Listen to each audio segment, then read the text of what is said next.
ଆପଣ ଜାଣିଥିବେ ଦୀର୍ଘ এই ବିଜେପି ସରକାର 1 ବର୍ଷ ଶାସନରେ ନାରୀ ପ୍ରତି ଅନ୍ୟାୟ ଅତ୍ୟାଚାର ବଢ଼ି ଚାଲିଛି।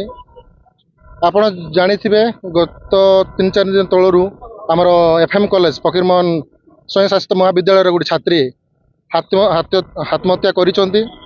ତାର ସବିଧାନ ତଦନ୍ତ ଦରକାର। ସେଥିରେ ଯେଉଁମାନେ ଜଡ଼ିତ ଅଛନ୍ତି ସେମାନଙ୍କୁ ଉଚିତ ଦଣ୍ଡବିଧାନ ଆବଶ୍ୟକ ଅଛି।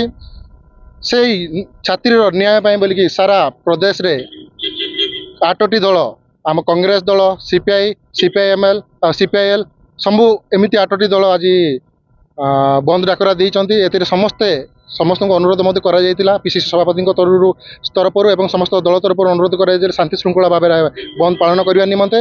ଏଥିରେ ଆମ କଂଗ୍ରେସ ଦଳ ଗୁଣପୁର ନିର୍ବାଚନ ମଣ୍ଡଳୀର 5ଟା ବ୍ଲକ ମଧ୍ୟ ଏଥିରେ ସାମିଲ ଅଛନ୍ତି। 5ଟା ବ୍ଲକ ରହିଲା ଗୁଡାରୀ, ପଦମପୁର, ରାମନାଗୁଡ଼ା, ଚନ୍ଦ୍ରପୁର, ଗୁଣପୁର ମ୍ୟୁନିସିପାଲିଟି। ଗୁଣପୁରରେ ମଧ୍ୟ ଆମେ ଶାନ୍ତି ଶୃଙ୍ଖଳା ଭାବେ ଆମେ ବନ୍ଦ ପାଳନ କରୁଛୁ। ଏଥିରେ ସମସ୍ତ ସାହାଯ୍ୟ ସହଯୋଗ କରୁଛନ୍ତି।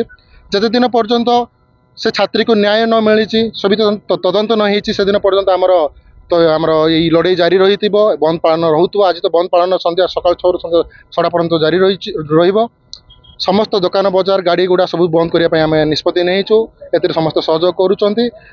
ଆମେ ଚାହୁଁଛୁ କି ଯେଉଁ ମୁଖ୍ୟମନ୍ତ୍ରୀ ଅଛନ୍ତି ସେ ଇସ୍ତଫା ଦିଅନ୍ତୁ, ଆଉ ଯେଉଁ ଉଚ୍ଚଶିକ୍ଷା ମନ୍ତ୍ରୀ ଅଛନ୍ତି ସେ ଇସ୍ତଫା ଦିଅନ୍ତୁ।